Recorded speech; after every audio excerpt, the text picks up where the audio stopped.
नमस्कार विद्यार्थियों, हम पढ़ रहे थे राजस्थान के दुर्ग व किले और लास्ट में हमने पढ़ा था मेहरानगढ़ का दुर्ग। आज हम पढ़ेंगे रणथंभौर। और रणथंभौर का दुर्ग की सबसे पहले हम बात कर रहे हैं स्थिति की, ये कहाँ स्थित है। रणथंभौर का दुर्ग है वो रणथंभौर के अंदर स्थित है और रणथंभौर है वो सवाई माधोपुर के अंदर है। इस दुर्ग का निर्माण 8वीं सदी में चौहान शासकों के द्वारा करवाया गया था। रणथंभौर का प्राचीन नाम है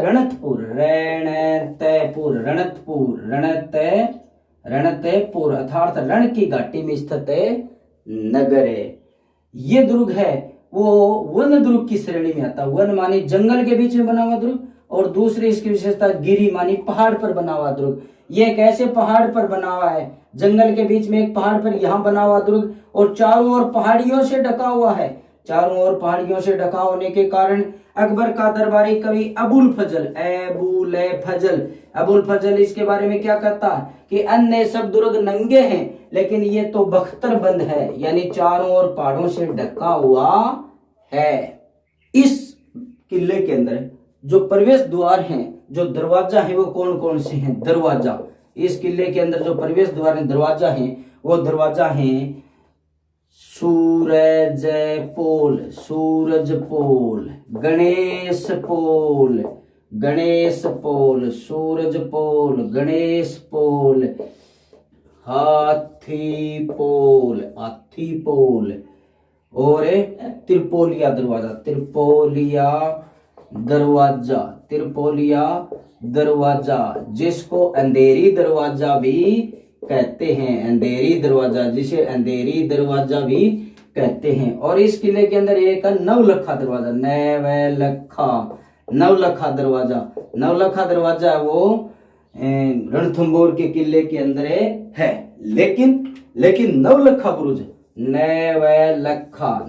बुरुज है वो चित्तौड़गढ़ के किले के अंदर है।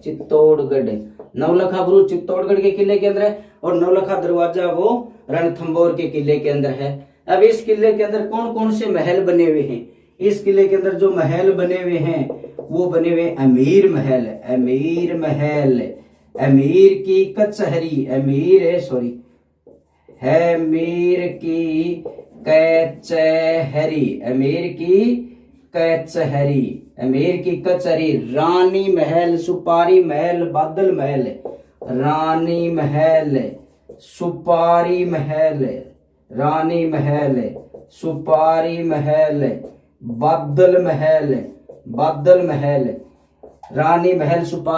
बादल महल और जोरा भोरा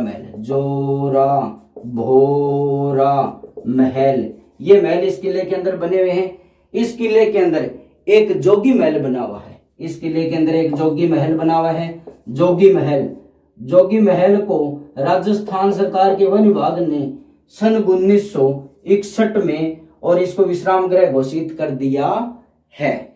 ये इस किले के अंदर महल बने हुए हैं और उसके बाद में इस किले के अंदर 32 खम्भों की छतरी बनी हुई है।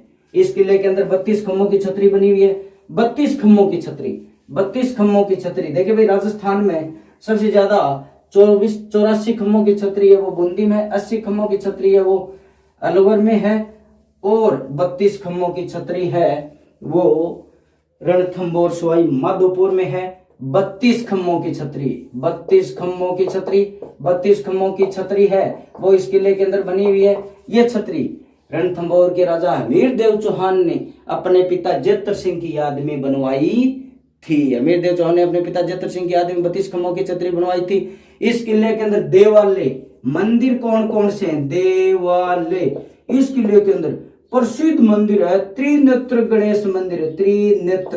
त्रिनेत्र गणेश जी का मंदिर इस किले के अंदर है। ये मंदिर बड़ा प्रसिद्ध मंदिर है। यहाँ गणेश चतुर्थी को मेला लगता है और त्रिनेत्र गणेश मंदिर है वो रणथंभौर सवाई माधोपुर में। बाजना गणेश है वो है सिरोही के अंदर और नाचना गणेश वो है सरिस्का अलवर के अंदर। और यहाँ दूसरा जो प्रसिद्ध मंदिर है वो लक्ष्मी नारायण जी मंदिर है इस किले के अंदर दूसरा। बाकी और भी मंदिर है लेकिन ये सबसे ज्यादा प्रसिद्ध मंदिर इस किले के अंदर ये है। इस किले के अंदर पीर सदरुद्दीन की दरगाह है। इस किले के अंदर पीर सदरुद्दीन की दरगाह है जो अलाउद्दीन खिलजी ने बनवाई थी। पीर सदरुद्दीन की दरगाह इस किले के अंदर है जो अलाउद्दीन खिलजी ने इस दरगाह को बनवाया था। इस किले के अंदर जो पीने के पानी के जो तालाब हैं वो तालाब है पद्मला तालाब और रनिहाल तालाब। पीने के पानी के जो तालाब इस किले के अंदर हैं वो है पैदमेला, पद्मला और रनिहाल। ये तालाब इस किले के अंदर पीने के पानी के जो पीने का स्रोत हैं इस किले के अंदर हमीर देव चौहान एक महान राजा हुए थे। हमीर देव चौहान की वीरता के लिए किला प्रसिद्ध है। हमीर देव चौहान यहाँ के बड़े शक्तिशाली राजा थे। हमीर देव चौहान की वीर गाथाओं के लिए यह किला जाना जाता है। जब यहाँ के शासक हमीर देव चौहान थे उस समय 1292 ईस्वी में दिल्ली के सुल्तान जलालुद्दीन खिलजी ने उसके ऊपर आक्रमण कर दिया। जलालुद्दीन खिलजी ने इस किले के ऊपर आक्रमण कर दिया, लेकिन हमीर देव चौहान की बड़ी जबरदस्त तैयारी थी, किले को जीतना संभव नहीं था। तो जलालुद्दीन खिलजी ने क्या देखा कि ये किला तो जीतना संभव नहीं है, तो जलालुद्दीन खिलजी ने अपनी सेना को वापस ये कहते हुए दिल्ली ले गया कि राजपूतों के ऐसे 10 किलों को भी मैं मुसलमानों के एक बाल के बराबर नहीं समझता, चलो वापस दिल्ली। ये कहते हुए जलालुद्दीन खिलजी अपनी सेना को वापस दिल्ली ले गया। बाद में जलालुद्दीन खिलजी का भतीजा ये उसका दामाद है अलाउद्दीन खिलजी ने दिल्ली का सुल्तान बना 1296 ईस्वी में, और अलाउद्दीन खिलजी ने 1301 ईस्वी के अंदर अमीर देव चौहान पर दोबारा आक्रमण कर दिया। सबसे पहले अलाउद्दीन खिलजी ने अपने सेनापति उल्गू खां और नुसरत खां को इस किले के ऊपर अधिकार करने के लिए भेजा, लेकिन ये देखिए भाई, ये रणथंबोर का किला है, ये किला रणथंबोर का किला, और यहाँ आने और जाने का एकमात्र रास्ता है, और वो है जाइन का दुर्ग। इस किले को जाइन के दुर्ग और रणथंबोर की कुंजी मानी चाबी लग गया तो ताड़ो खुल गया। उसी प्रकार से यदि जाइन का दुर्ग जीता जा सकता है तो इस किले के अंदर जाने के लिए रास्ता खुल सकता है। तो रणथंबोर के किले में आने और जाने का एकमात्र रास्ता था जाइन का दुर्ग। अलाउद्दीन खिलजी के 2 सेनापति उल्गू खां और नुसरत खां आए और उन्होंने जाइन के दुर्ग पर अधिकार कर लिया, और उल्गू खां ने जाइन के दुर्ग पर अधिकार करके इसका नाम नौशहर कर दिया। जाइन के दुर्ग का नाम क्या कर दिया? नौशहर कर दिया। और बाद में अमीर देव चौहान ने अपने 2 सेनापति भीम सिंह और धर्म सिंह को भेजा, और उन्होंने इस अलाउद्दीन खिलजी की सेना को वापस दिल्ली भगा दी। लेकिन अलाउद्दीन खिलजी बाद में खुद एक बहुत बड़ी शक्तिशाली सेना लेके आया, उसने जाइन के दुर्ग पर अधिकार कर लिया। जाइन के दुर्ग पर अधिकार करने के बाद में उसने रणथंबोर के किले के चारों ओर घेरा लगा दिया। लेकिन रणथंबोर के राजा अमीर देव चौहान की बड़ी जबरदस्त तैयारी थी और किले को जीता जाना संभव नहीं था, बड़ा अवैध किला था। तो अलाउद्दीन खिलजी ने छल कपट और धोखे की नीति का सहारा लेते हुए और अमीर देव चौहान के 2 गद्दार सेनापति रणमल और रतिपाल को अपनी ओर मिला लिया। उन्होंने किले के गुप्त रास्ते बता दिए। किले के गुप्त रास्तों से अलाउद्दीन खिलजी की सेना इस किले के अंदर प्रवेश कर गई और जाके तालाबों के अंदर गाय का रक्त मिला दिया, आटे के अंदर गाय की हड्डियों का चूरा मिला दिया। हिंदुओं के सामने खाने और पीने की समस्या खड़ी हो गई। राजा हमीर देव चौहान के नेतृत्व में वीरों ने केसरिया बाना धारण किया, केसरिया रंग के वस्त्र पहन के मरने और मिटने के लिए तैयार हो गए और दुश्मन पर टूट पड़े।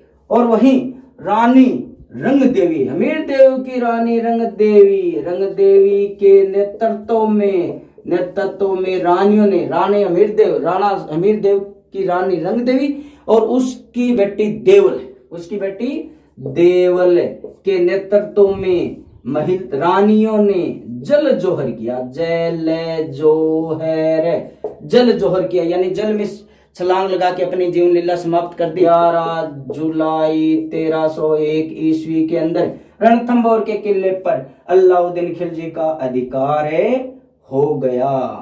तो विद्यार्थियों, ये था रणथंबोर का दुर्ग जो हमीर देव चौहान की वीरता के लिए, वीर गाथाओं के लिए जाना जाता है। अब हम पढ़ेंगे सोनारगढ़ या सोनगढ़ का दुर्ग। सोनारगढ़ या सोनगढ़। सबसे पहले हम इसकी स्थिति के बारे में बात कर लेते हैं। स्थिति। ये दुर्ग है वो जैसलमेर के अंदर है। जैसलमेर में रावल जैसल भाटी ने 1155 ईस्वी में इस किले का निर्माण करवाया था। ये दुर्ग है वो पीले पत्थरों से बना हुआ है और पीले पत्थर सोने के रंग के पत्थरों से बना हुआ है और दूर से देखने से ऐसे प्रतीत होता है जैसे कि सोने का बनाया गया किला है। ये किला है वो पूरा पीले पत्थरों से, बिना किसी सीमेंट या चूना या मिट्टी के, सीधा सूखे पत्थरों पर पत्थर रखे सूखा बनाया हुआ किला है। यहाँ इसमें कहीं भी सीमेंट का या चूने का या मिट्टी का प्रयोग इस किले के अंदर नहीं किया गया है। ये त्रिकुट पहाड़ी पर बना हुआ किला है। त्रिकुट पहाड़ी पर बना हुआ किला दानवन दुर्ग की श्रेणी में आता। दानवन मानी मरुस्थल में बना हुआ किला, मरुस्थल में रेतीले दौरों के अंदर बना हुआ किला है और त्रिकुट पहाड़ी पर बना हुआ, लेकिन दानवन दुर्ग की श्रेणी के अंदर ये किला आता है। इस किले में 99 बुर्जे हैं। इस किले के अंदर है 99 बुर्जे हैं। ये किला दूर से देखने से ऐसा लगता है जैसे रेत के समुद्र में कोई विशाल जहाज है। रेत के समुद्र में कोई विशाल जहाज है, पड़ाव डाले पड़ा है।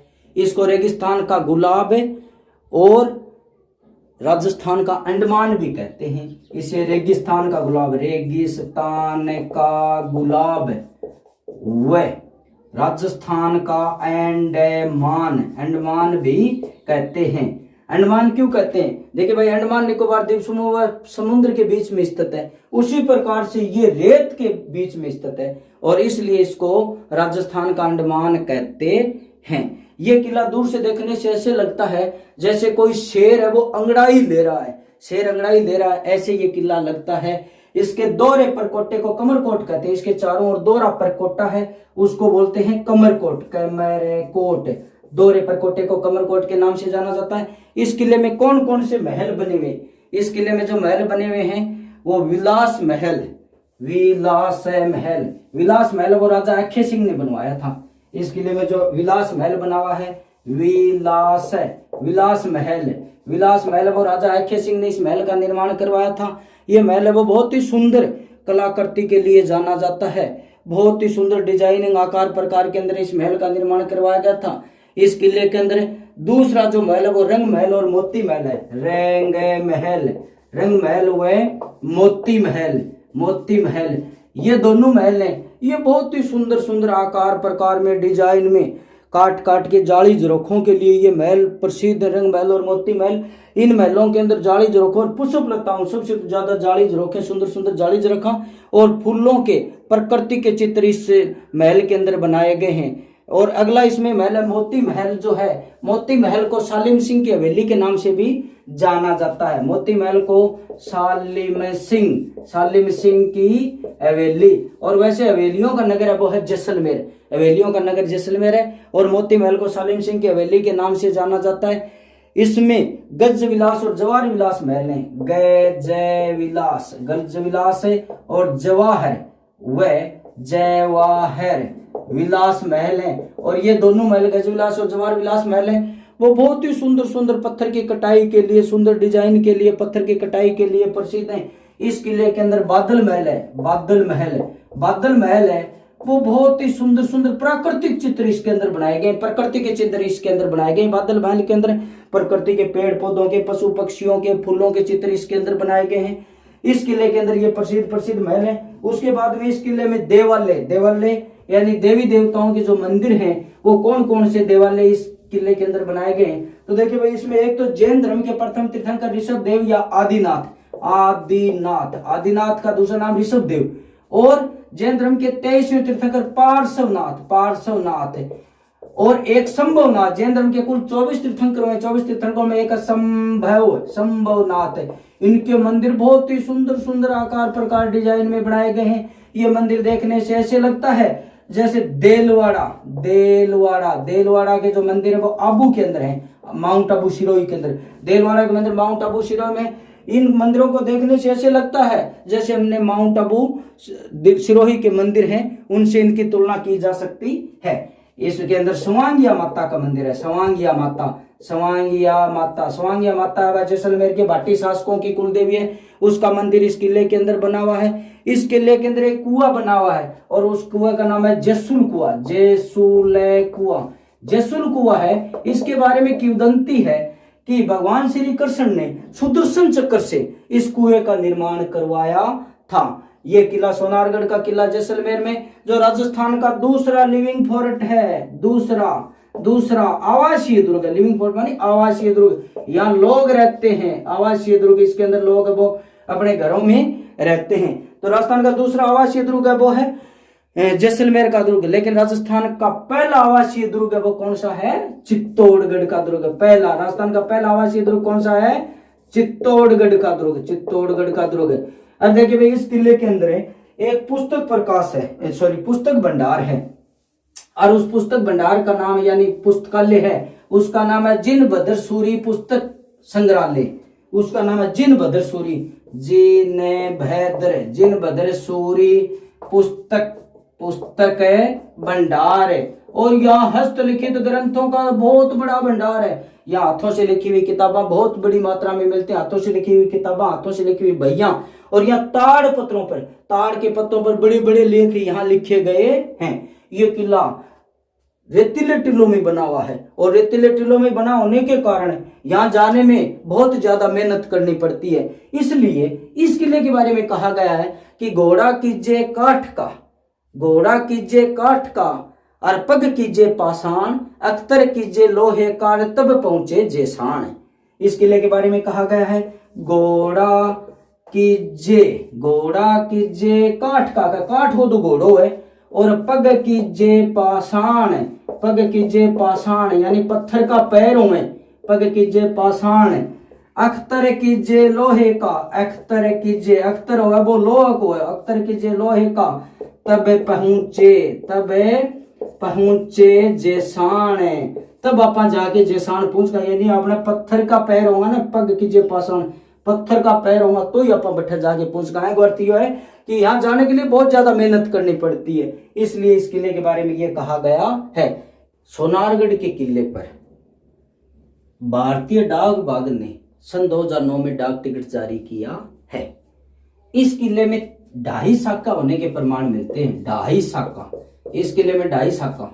तो 2.5 शाखा, 2 शाखा तो इसमें पूरे हो गए और 1 शाखा वो आधा रह गया। तो 2 शाखा 2.5 शाखा कैसे हुए कि पहला शाखा जब यहाँ के राजा मूलराज थे, मूलराज, और उस समय उसके ऊपर अलाउद्दीन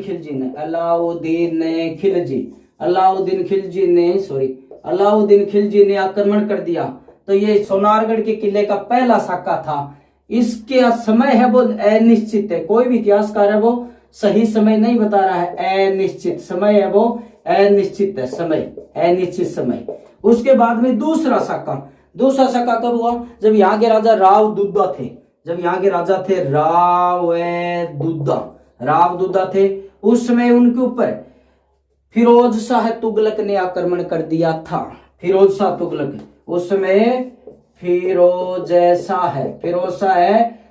ने आक्रमण कर दिया था। फिरोज शाह तुगलक, इसका भी समय है वो अनिश्चित है, कोई भी इतिहासकार है वो सही समय है वो नहीं बता रहा, समय अनिश्चित समय।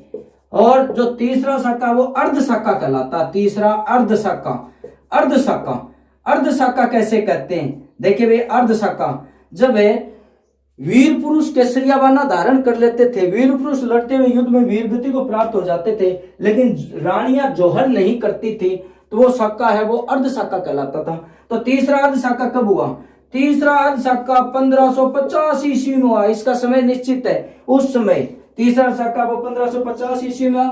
उस समय यहाँ के राजा लूणकरण थे। तो देखिए भाई, जैसलमेर के राजा थे लूणकरण, और ये शाखा हुआ था 1550 ईस्वी के ऊपर। 1550 ईस्वी में उस समय इनके ऊपर आक्रमण कर दिया था अमर अली। अब ये कैसे हुआ? देखिए भाई, अमर अली कंधार के राजा थे, और इसको वहां से पद मुक्त कर दिया गया था। अमर अली को वहां से पद से हटा दिया गया था। तो अमर अली है वो वहां से भाग के आया और अमर अली वहां से भाग के आके और जैसलमेर के राजा लोणकरण के पास आ गया और जैसलमेर के राजा लोणकरण को कहा कि मेरे को शरण दो। तो राजा लोणकरण ने उसको शरण दे दी। राजा लोणकरण ने अमर अली को शरण दे दी और बाद में अमर अली ने राजा लोणकरण के साथ विश्वासघात किया। अमर अली ने राजा लोणकरण से क्या कहा कि मेरी जो बेगमा है वो आपकी रानियों से मिलना चाहती हैं और राजा लोणकरण ने इसकी अनुमति दे दी कि यदि बेगमें रानियों से मिलना चाहती तो मिल लेंगी। तो अमर अली ने क्या किया, अमर अली ने विश्वासघात किया, धोखा किया और बेगमों के वेश में और सैनिकों को किले के अंदर प्रवेश करवा दिया। बेगमों के वेश में सैनिकों को किले के अंदर प्रवेश करवा दिया और अंदर प्रवेश करने के बाद में बड़ी जबरदस्त युद्ध हुआ और युद्ध के अंदर जैसलमेर का राजा राव लोणकरण युद्ध में लड़ते हुए वीरगति को प्राप्त हो गया और रानियों ने जोहरे नहीं किया, इसलिए सोनारगढ़ के किले में यह अर्धशाखा हुआ। तो ये सोनारगढ़ के किले में 2.5 शाखा होने के प्रमाण मिलते हैं। धन्यवाद।